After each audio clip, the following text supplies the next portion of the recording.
A definição de tensão elétrica, né, de acordo com a apostila do Senai, esse material aqui que eu vou apresentar para vocês, eu tirei todo da apostila. A tensão elétrica ela pode ser também chamada de diferença de potencial, tá, pessoal? O que é a diferença de potencial elétrico e por que ela gera essa tensão elétrica, tá? Vamos ler aqui o que tem no texto. A diferença de potencial elétrico, abreviada para DDP, entre dois corpos eletrizados, também é chamada de tensão elétrica, que em outras palavras é a força capaz de impulsionar os elétrons em um condutor. Ou seja, a tensão ela está mais relacionada com a força que vai impulsionar os elétrons, né? Tá, pessoal, eu falei para vocês nas das primeiras aulas que eu apresentei para vocês um esquema, né, onde eu tinha uma bateria e aí eu tinha um condutor, né, um cabo.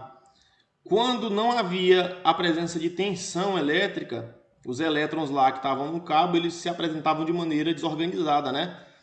A partir do momento que eu aplicava, que eu ligava esse condutor no polo positivo e no polo negativo da bateria, ele começava a dar sentido para os elétrons, né? É a tensão elétrica que vai ser responsável pela existência da corrente elétrica, né? A corrente elétrica nada mais é do que a organização desses elétrons e, no caso, eles se organizam em um fluxo, né? Eles vão passar de um lado para o outro, tá? Mas na frente tem um esquema que vai explicar isso daí para vocês, vai ficar mais claro, tá bom?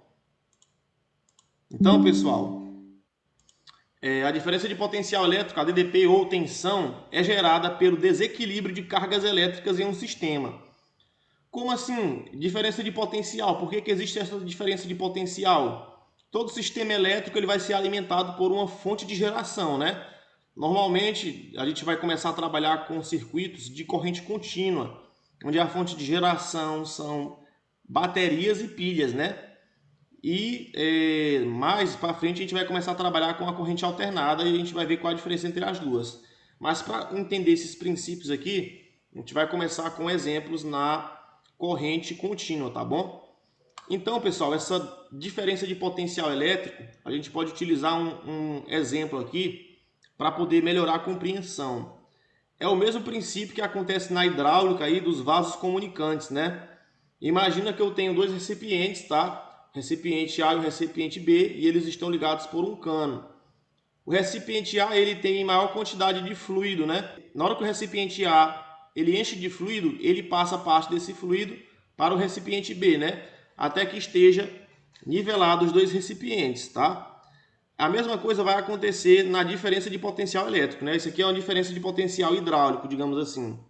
Aqui na diferença de potencial elétrico, eu tenho um esquema aqui de uma pilha, né? Aqui na pilha, pessoal, a gente vai ter um polo positivo e um polo negativo. Mas por que um polo positivo e um polo negativo? De um lado, no caso do polo negativo, eu tenho excesso de elétrons, né? Ou seja, eu tenho moléculas aqui de uma determinada substância, onde elas estão carregadas de elétrons, né? Elas estão negativamente carregadas. E no outro polo, no polo positivo, eu tenho moléculas também, só que elas têm excesso de partículas positivas. Elas estão precisando de elétrons, né? O que vai acontecer se eu ligar um fio desse polo aqui até o polo positivo? Isso daí é óbvio, né, pessoal? Onde tem menos, onde tem mais, ele vai mandar para onde tem menos, né?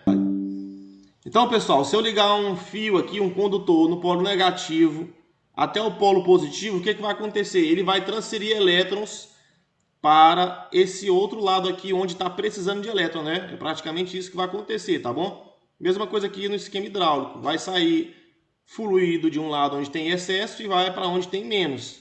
É por isso que existe aí esse fluxo de elétrons, né? Quando a gente liga um condutor numa bateria, tá?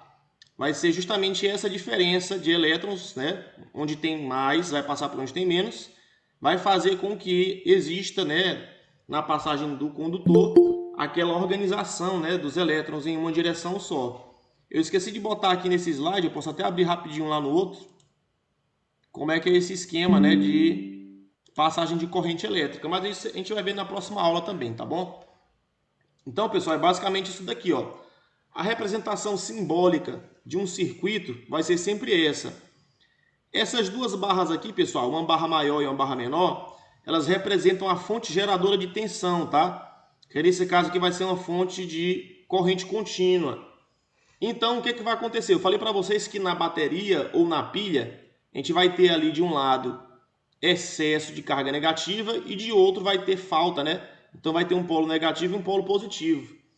A partir do momento que eu pego um cabo condutor e passo, né?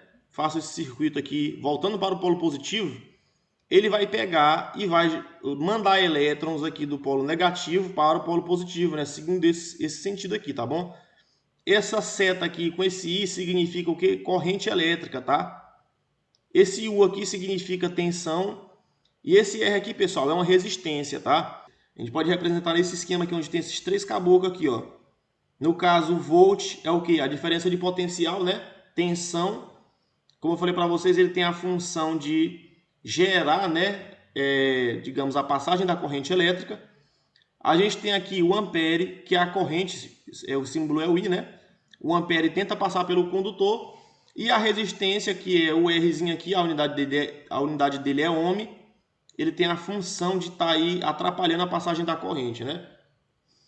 Então, pessoal, essas fontes geradoras de tensão de corrente contínua, né? No caso, as baterias, né? A gente viu que isso aqui ele vai gerar uma corrente contínua, né?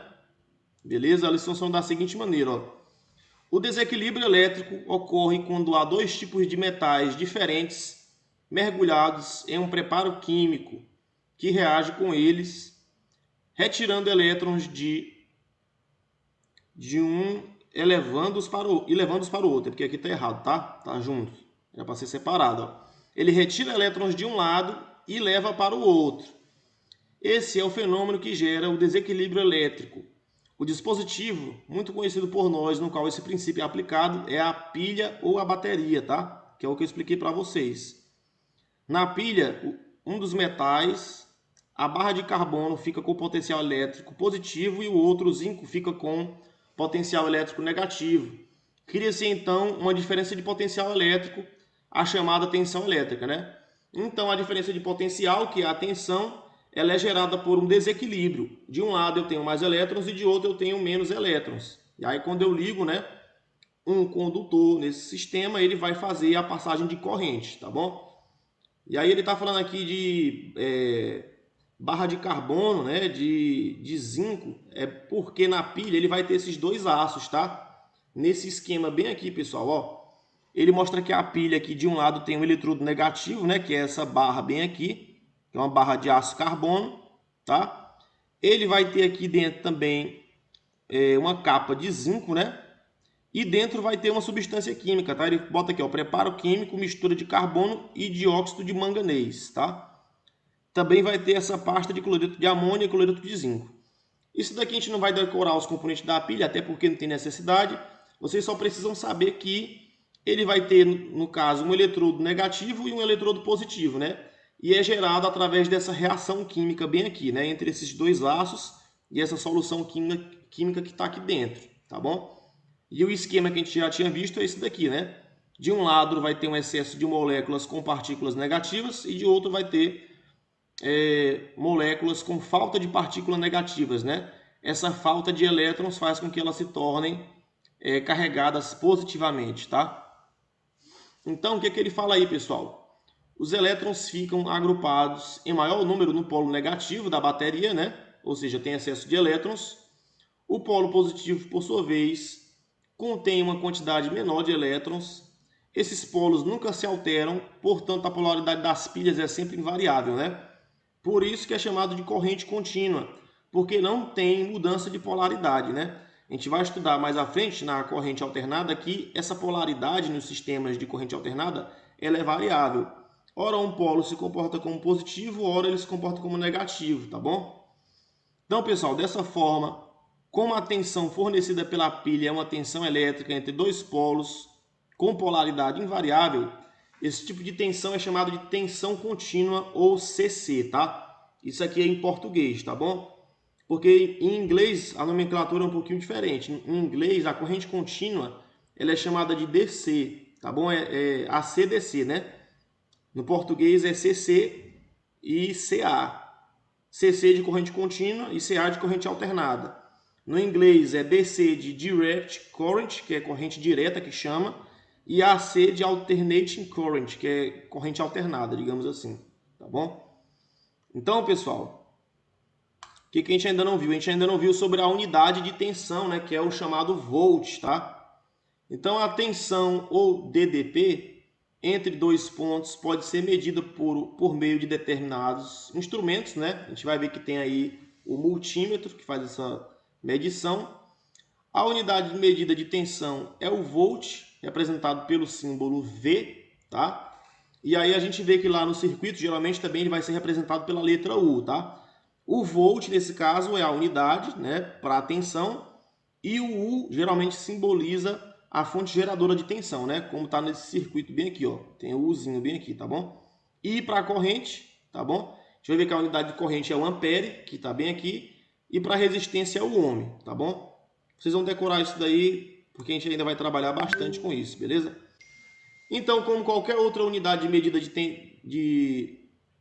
Então, como qualquer outra, a unidade de medida de tensão, volt, também tem múltiplos e submúltiplos adequados a cada situação, né? Então, a gente vai trabalhar com o volt, né, que é a unidade padrão, e dependendo aí da quantidade de zeros que vem depois, né? Imagina que eu estou trabalhando com uma rede que tem 13.000 volts. A gente fala que é uma rede de 13 kV, né? Porque aqui, ó, kilovolt é como se fosse 1 volt vezes 1000, né? Então tá bem aqui, ó, 10 elevado à terceira de 1 volt, né? Ou 1000 volts. Aí vem megavolt, é como se fosse 10 elevado a 6 volts, ou seja, 1 milhão de volts. Isso aqui são os múltiplos, né? Aí vem os submúltiplos, que são as unidades que têm menor quantidade, né? Nesse caso a gente tem um milivolt, que é como se fosse 1 volt dividido por 1000, né?